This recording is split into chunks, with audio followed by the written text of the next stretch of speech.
are again. Welcome, Sharon. Welcome, Adam. Welcome, Stuart. Thank you for having me. You're welcome. You're welcome. Thanks for coming. Now, we've made an absolute motto of this starting in our last episode, so we're just going to kind of roll with it a little bit. Really, I suppose from our perspective, we talk about how important people are in businesses. Are you taking over my intro? Yeah. I know it says Shaz, but I'm just rolling with it. Oh, okay. How important people are, and what better way to showcase how important we think people are than to meet some of our people. Stuart, one of our people. Our newest person. Oh, yeah, our newest person. The newest member of the team. I know. So, Sharon, I'll hand over to you. Am I going to read the Adam bit now? Yeah. Okay, excellent. So today really is around meeting the Juno team, learning a little bit more about you from a career background point of view, a little bit about why you joined Juno. We talk about areas of expertise, superpowers. We want to touch on those. Oh, wow. And get to know you a little bit more personally. So let's kick off with a little bit about career background and who's Stuart and what have you done over the years? Yeah, I guess obviously English, and then came over in 2017. We'd previously lived in Sydney as well. Career started, I was very fortunate to work with the Virgin Group, and I went on and I was essentially put on a fast track management program. So I went for an interview with this role one day, and then I was with the whole of the director team for Virgin Cosmetics as it was. And they said, right, we want you to join, but everyone wants you to be in their team. So let's put you on a fast track management program. Had no idea what I was doing. And I spent best part of 5 years in the Virgin Group. Amazing whirlwind time to be in that space. But really, I suppose, in that entrepreneurial setting, being part of that, spending time with Richard Branson, working with some of the best leaders I've ever met in my life. And I come also from a family of entrepreneurs as well. So my grandparents had their own store. My parents did a similar thing. So it was always in my blood to go, let's do something a bit different. And I guess from there, I then worked for myself. I worked as a CMO for different brands, especially in luxury goods, things like that. But I think for me, it's always been about this integrated life, right? And work and play always kind of crossed over, and I've always enjoyed what I was doing. So I think then when we had the idea that we would travel around the world with my wife and our 3 kids, some would say it's brave, some would say it's mad, somewhere in between. And we ended up, we took a one-way flight from London to Miami and didn't know what we were going to do. And then we drove coast to coast across America. And the whole plan was to go back through Southeast Asia and end up back there and start life again in Cambridge. But there was a different plan. And so we landed here, I think, September 2017. And then I was offered a role at a business called Thank You. And so, which was one of the largest social enterprises in Australia. And from there, I guess it just took off. And so I've been running Thank You. Then I went to another company called Frank Green, where I was COO there as well. And so spent a lot of time in that luxury goods space and very sort of broad. You are very luxurious, aren't you? Thank you. Yeah, And so went to those businesses, the Front Greens, and what was after that?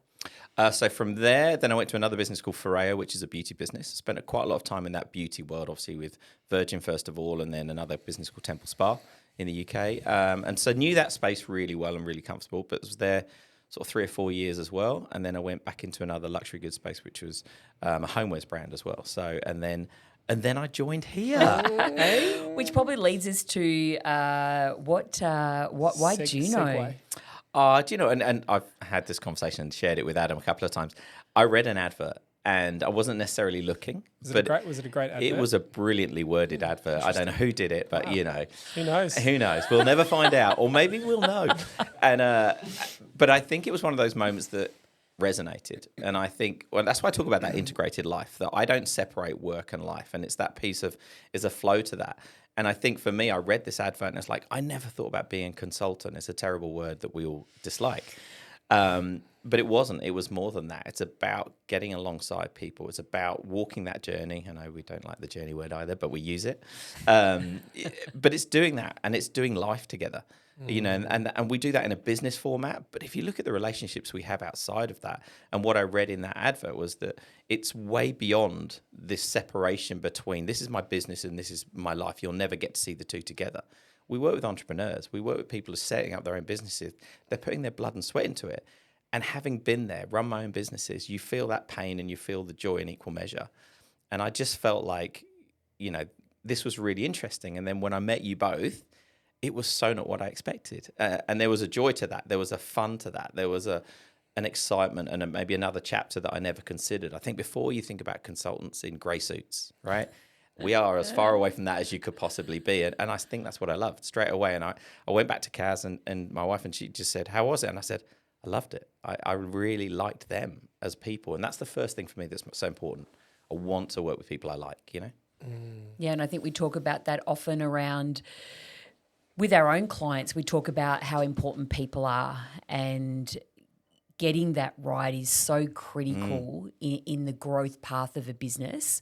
And I think when we can showcase the work that we do in that space from a Juno perspective, and I hear that story from you, and that's really proud. That makes us proud in terms of the work that we've done in terms of trying to find. I mean, you use the word exceptional, Adam, but exceptional people into this business, and when we hear that, we're like, yeah, I think we're doing a good job of that. I think we're doing it. And I think back to Stuart's point, it's life's tough, business is tough, right? Like it's not. I've never met somebody that's just had just the rainbows and candy bars. It's just that there's never been. It just doesn't exist. And if it does exist, and someone says that, I think they're telling fibs. We find out in the second meeting it's not true. Correct. All the time. And I think that it's, there's two things, and I keep saying this. There's a from a Juno perspective that we want a certain type of person, but that then a certain type of person wants us, and it goes, I say 1,400 applicants, and Stuart's, I think Stuart was a little under there, only sort of 1,350, so underachiever again. But there's a real reality of it's an interesting job. A lot of people, and I'm sure if we asked the other guys, would they have thought of consulting? Not that I think that we do consulting, but it's, would they have thought of it before? And I don't think that they would have specifically gone out looking for it. I think it's more the way in which that we interact with our clients, this sort of somewhat advisory, consulting, ongoing type of relationship that we end up creating that allows us to change the business and sort of push it forward is unique. And from that, we need really unique people to come join the team. And that's why we spend so much time and effort to do that and do it correctly. Yeah. We talk a lot about the collective expertise of Juno, and that's really part of what separates us as an advisory business. So when you think about your area of expertise, superpower, call it whatever you want, how would you describe that? Just one, thank you, Stuart. Just the one. I think you can do more than one if you want to. Thank you, Sharon. You've always been my favourite host. Of course. I think I am, and this probably comes with age as well, strategically strong. And I've always had a commercial bias and obviously a marketing lens on that as well. I think putting all of those together, it's about, when I'm working with our client base or anything else, there also comes this sense of peace. And I think when you've got a strategy, when you've got a structure brings freedom, and freedom brings peace. Yeah. Most of the people we first come to meet with, there's a sense of anxiety, either because they're over-indexing or they're under-indexing and they need some assistance, right? And I think for me, it's that sense of peace and calm, and I think that's probably the overriding piece that I come back to is like, it's okay. It's going to be okay. But the structure and the strategy is what makes that okay. You can't just keep doing what you're doing before. And I think when I put my strategic hat on and do that and go, right, we have a plan for you. We're going to execute to that plan. You've got responsibilities. We have responsibilities. And we're going to walk that journey together. And I think when you add that in and that commercial and that marketing lens of that, how we're going to amplify your voice, how we're going to work with you, I guess that's probably where I feel like I come into my own a little bit as well. But, it's about getting alongside. I've been an entrepreneur. I've been there. And, we talk about this, and there's a phrase I use, which is leadership is lonely. And I think how many people do we come across who sit in their boardrooms and then go out to their office or, in that environment and have to put on a face or do that. And I think as a team in Juno, we're really good about going, we're that one that's in your corner. will sit and walk that with you. And that's a superpower that we all bring, that we're able to walk that journey with them and guide them through it. And actually on the days when it's difficult, hold their hand a little bit through that. And what I love is the stories. And I think that's probably one of the things that attracted me to Juno in the beginning was the stories that you guys shared about the fact of when those people then have successes, we're the first people they call. And that's such a privilege, and I think that just shows you the depth of the relationships we create. And I think that's the superpower that we all share. It's funny because there's a when a client comes on board for us, and I would say it's not just one client, it's lots of clients. There's a proudness about a business, as there should be, right? I've got it to kind of this point, and part of our process is when a client comes on, we do an unpack. It can be a half day, a full day, sort of depending on how complicated and big the business is. But inevitably, it either happens in the unpack or a couple of sort of sessions after that, where it's like we get the best version of what the business is, which is completely understandable, and we get that as well. But that's not what we want to hear. It's not the best version of the business, because all businesses have, we call them skeletons or this or things that need to be improved. And as the relationship grows, and back to sort of your point, that lonely at the top, we're in your corner type of relationship that we have, as the relationship grows, we get more information, and the more information we get, the easier it is to create the strategy and structure in order to deliver the outcome. I mean, we've had a scenario where it's we've gone into a business and it all looked great, and one of maybe the underperforming people was a family member, and we got to the point, and we didn't know this at the start, and we got to the point of, let's call it Susie, because Susie's my name I use for everything. But Susie's underperforming. She seems like she's been there for quite a long time, and we probably really need to address this. And it's like, oh yeah, we can't get rid of her. That's my sister. And I'm like, you got any other sisters? and I'm like, did I miss asking that, or is that something that I need? But and that's this whole relationship, and rightfully so. I always sort of describe what you described back there as, we take 10% of all the wins and the fun, but we also take 10% of all the dips. And we always talk about it being, and we talk about this actually in the recruitment process, it being, it's somewhat emotive what we do, right? Like the highs are highs, but when I did some similar sort of work through COVID, it was really tough, right? Because it's not the 10% of all the wins, it's 10% of all the support. And the type of people that we are, and specifically the type of people we recruit to, we want that emotional connectivity, because that then kind of plays back into, we actually give a shit about our clients, and we hold a very high responsibility in, and this probably differs us from the coach type scenario, is we hold a huge responsibility, because the stuff that we advise and set up and implement affects not just the owner's life, but the people under. And so, responsibility is a word that we use a lot in the interview process. That you have to be able to handle that responsibility, and I think we've done pretty well so far. And particularly with Stuart having been there, done that, it just sort of it blends into what we're sort of trying to achieve with Juno. Yeah, I think it's a trust factor as well, isn't it? Sorry, that's the thing for me, and I think as some of these founders and business owners, you don't know what you don't know, as the expression goes, right? And so having been there, and between us that collective intelligence that we've been there and we've done that, I think they place in our hands that responsibility to go help me through that next section. And because they don't know where they're going. So to be able to have said, okay, I've scaled large businesses, thank you. I think we went from 32 to 50 million or what it was in a year. Frank Green, we set that up to drive into the sort of tens of millions of dollars. We know how to do it. And that trust that they then buy into is then you can reward it. So yeah, and I think when we think about the Juno model and we go, we don't do project work. We work with clients for the longer term, because it is partly around building that trust that really enables us to dig deep and get to the root cause of any type of problem. And that is often quite confrontational for business owners.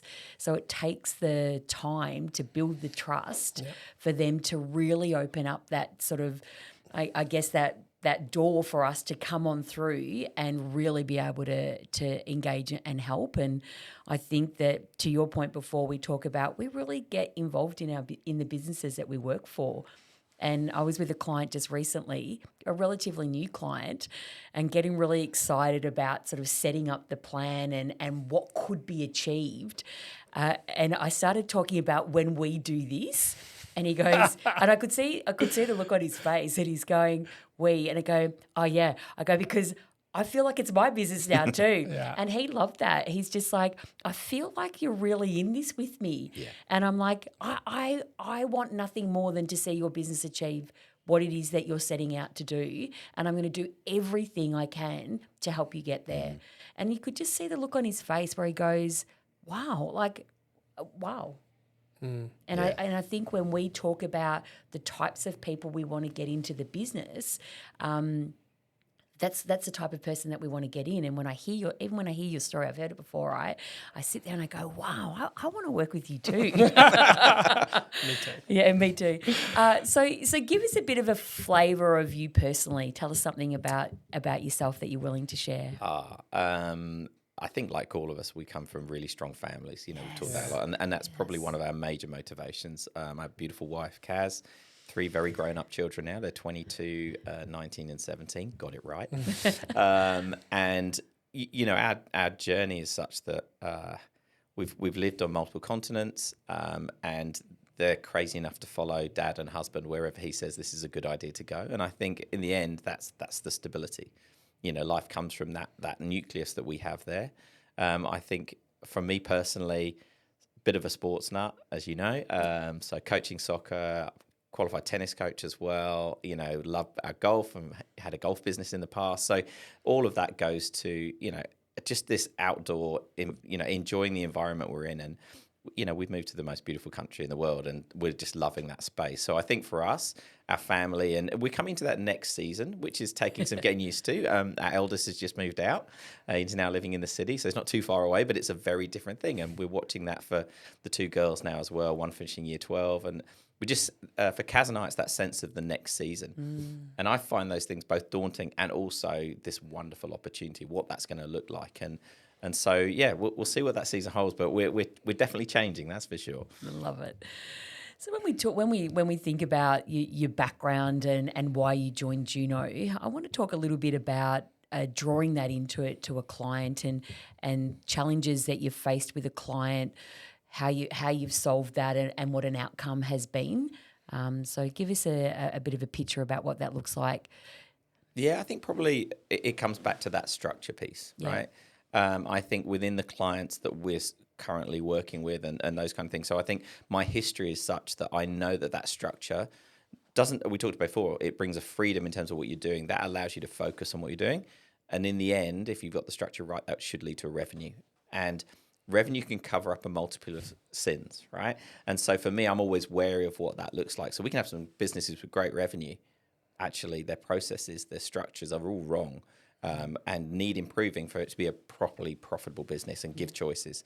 And that revenue creates choices for the business the same way that money creates choices for us.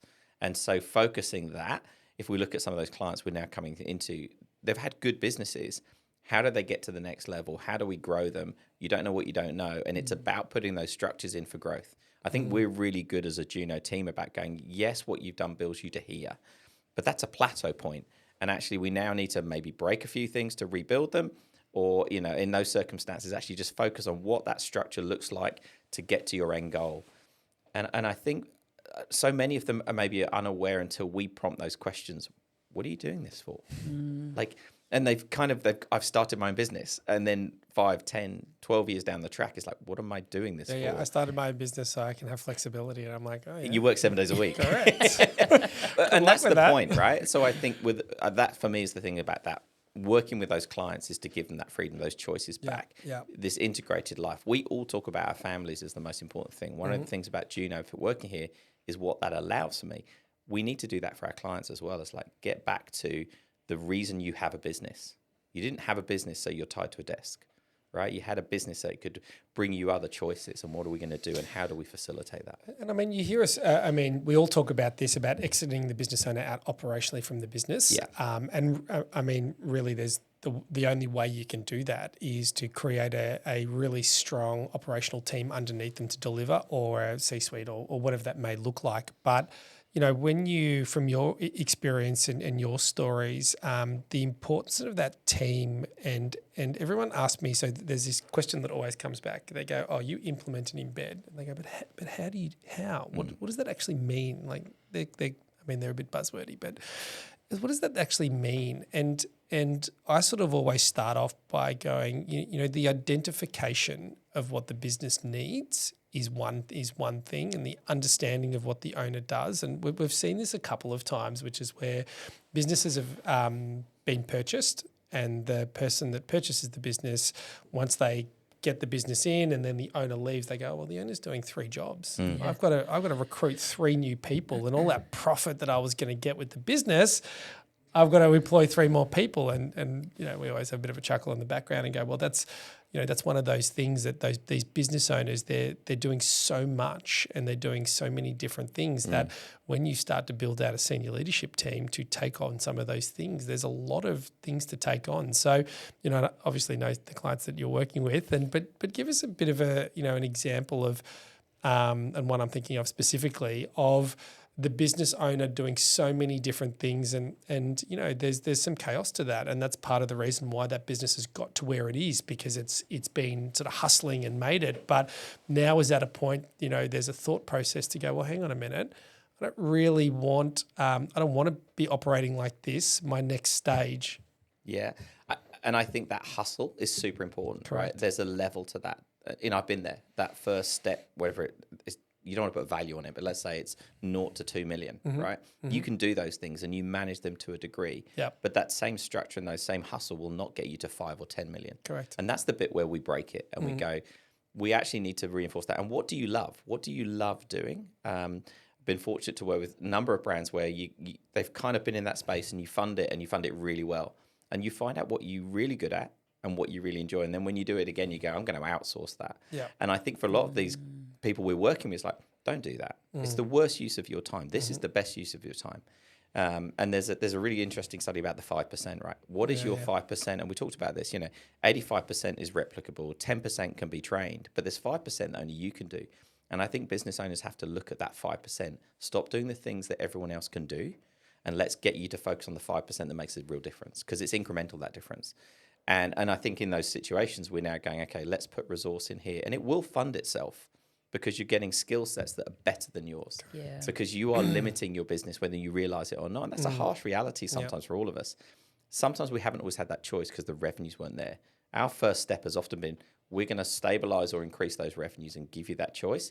Now we reinvest. And that pathway is clear. Yeah. I think that's the great thing about strategy and, those structures. If we set that pathway, people don't get fearful of it again. They actually go, okay, we're following the path. We know where we're going.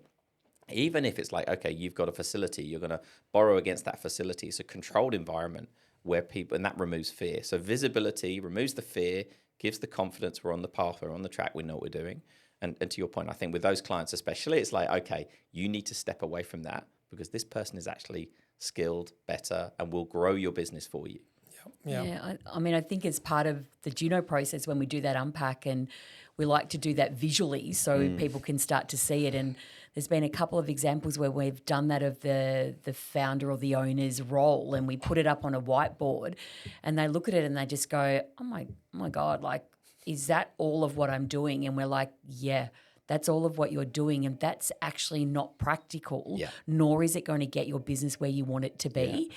And it often ends up being, it could be harsh for us to say this, but the owner becomes the block because they don't know how to let some of that go. And to your point, some of it needs to be let go because they're not the expert in it. They've become as good as they can be in that space, but getting them back into that 5% where they're unique and that value. It sometimes takes that visual, which is what I think we do really well as part of that unpack, 100%. Is getting the owners to go, I'm doing so much. I don't actually want to do that. I'm actually not good at all of that. Let's refocus on what I'm really good at. But the next step to that is that creates a bit of fear. Yeah, completely. Right? And I think that's where you can't do it straight away. Yeah. And I think you taught me a lot about this, Sharon, is in that sense of we can't move them necessarily as quickly as we see what the issue is. Yeah. Actually, it's about, because we're building that trust again. Yeah. They need to have the wins. They need to see that there is traction in what we're doing Yeah. to then step into that space. And I think that works. It's like, but the unpack certainly reveals quite a lot, as we know. Yeah. Great example. Right. I know. Rapid fire questions. Yeah. I thought you were firing me. That's why. I was like, right, that's it. We're finished. You're not That's going a little anywhere. awkward. You're on not air. going On anywhere. air. Got some rapid fire questions. Hope you haven't heard them. Start for 10. But so who do you like more, me or Sharon? Easy. No, that's actually not a question. It's an awkward answer coming your way. Best piece of business advice that you've been given, and don't say from Richard Branson because it's No, I won't. it's too much. You can say whatever you want, Stuart. Yeah, I know. I think 24 hours changes nothing, but you make a better decision. It's a good. You've used that before. It's a I great. love That's a that. great Sleep on one. it. Like, and I've been there and I've lived it. It's like the things that we're most fearful of, and our tolerance for fear increases the more we overcome, right? Yeah. So just sleep on it, and you will make a better decision. There's very few things that need to be decided today. Great one. Most overrated business buzzword, and I'll preface this by saying I think we've probably used all of them in this. Yeah, I'm episode. guilty already. My circle back. I just sort it out now. Forgot about that Why? one. I know, and I use it all the time. I'm like, just do it now. But like, But you just said that 24 hours I can make a better decision. yeah, I'm not deciding. But I've if already I circle decided. back, I'm just having a nice sleep. Coffee order. Skinny flat white. If Juno was a band, what instrument would you play? I think for the clients rather than in the business, as it were, I think I like to be the drummer because you set the rhythm, and I think we're really good at setting a cadence. Such a great answer. But for the internal, for the group band, because when we the create Juno a band and it's coming, so strap in. Yeah, okay. Probably piano. A bit of keys. classical. Yeah. Nice. And one skill no one knows you've got. I'm a qualified golf club maker, so I can actually make your golf clubs for you. Amazing. Is that our next Juno sort of? No, we're not doing that business? next night. Trust You me. sure? I think when we sort of reflect on the meeting the Juno team, and we often talk about the uniqueness of Juno, and that comes with the collective expertise that we have in people. And I think today, getting for people to meet you and understand a bit about your background, it just sort of reinforces the depth of expertise that we have at Juno, and the value that then delivers back to our clients is incredible. Yeah. And I mean, firsthand, Stuart's come out to a number of my clients with me, and I mean, they love him. And you have a different view to me. You have a different area of expertise that you can talk to our clients about. And it's incredibly valuable, and I think it again just reinforces what that collective expertise does in terms of the value that it adds back to the client. Yeah, I mean, totally. It's again, we're a small business growing, and fundamentally we sit back and we go, we're doing great work with great businesses with great people. Exceptional.